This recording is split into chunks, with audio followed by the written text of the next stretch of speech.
Assalamualaikum warahmatullahi wabarakatuh. Perkenalkan, nama saya Aida. Di sini saya akan mempresentasikan mata kuliah Etika Bisnis untuk tugas 2 sebelum UAS. Untuk materi yang akan dibahas yaitu tentang etika bisnis dilihat dari sudut pandang karyawan. Yang pertama yaitu kewajiban perusahaan. Perusahaan tidak boleh mempraktikkan diskriminasi.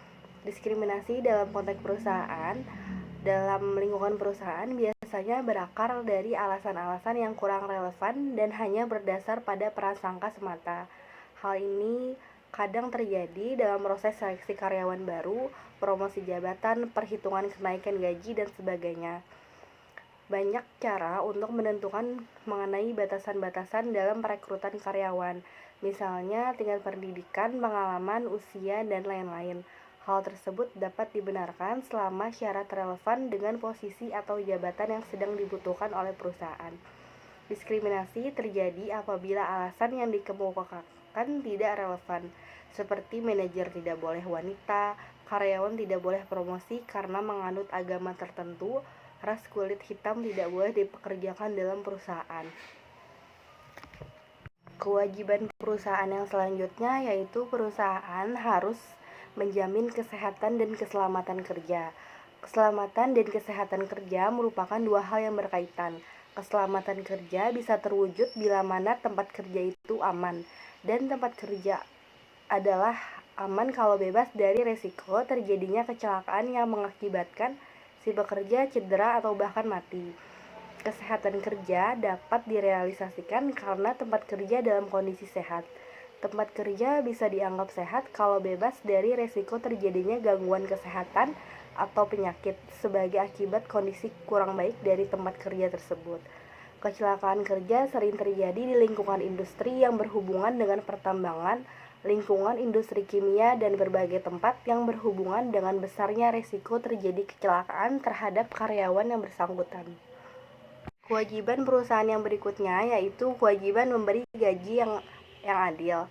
Menurut Thomas Garrett and Richard Klonoski, ada beberapa kriteria yang dapat menjadi bahan pertimbangan, yaitu 1. Peraturan hukum.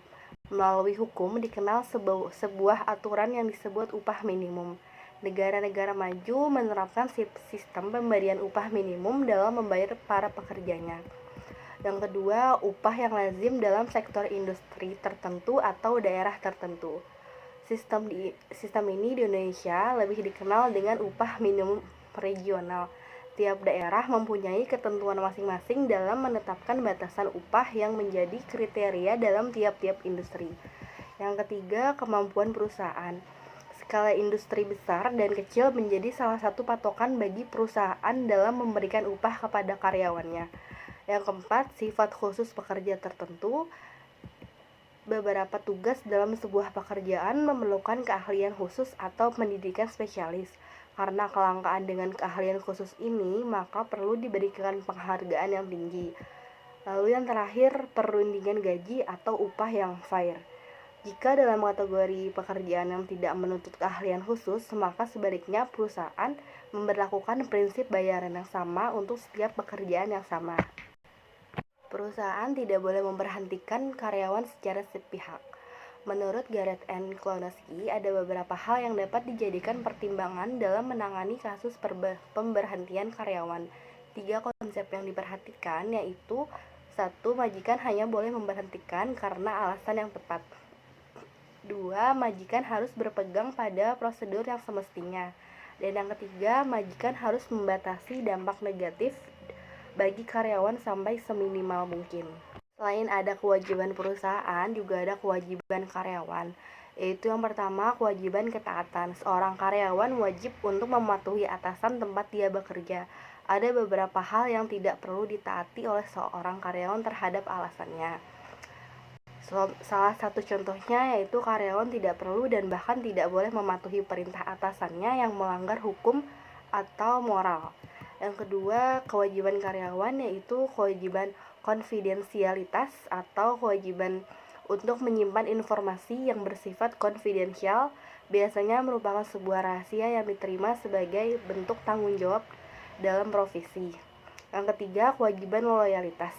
Kewajiban loyalitas pun merupakan konsekuensi dari status seorang sebagai karyawan perusahaan. Sekian penjelasan dari saya, kurang lebihnya mohon maaf. Terima kasih. Wassalamualaikum warahmatullahi wabarakatuh.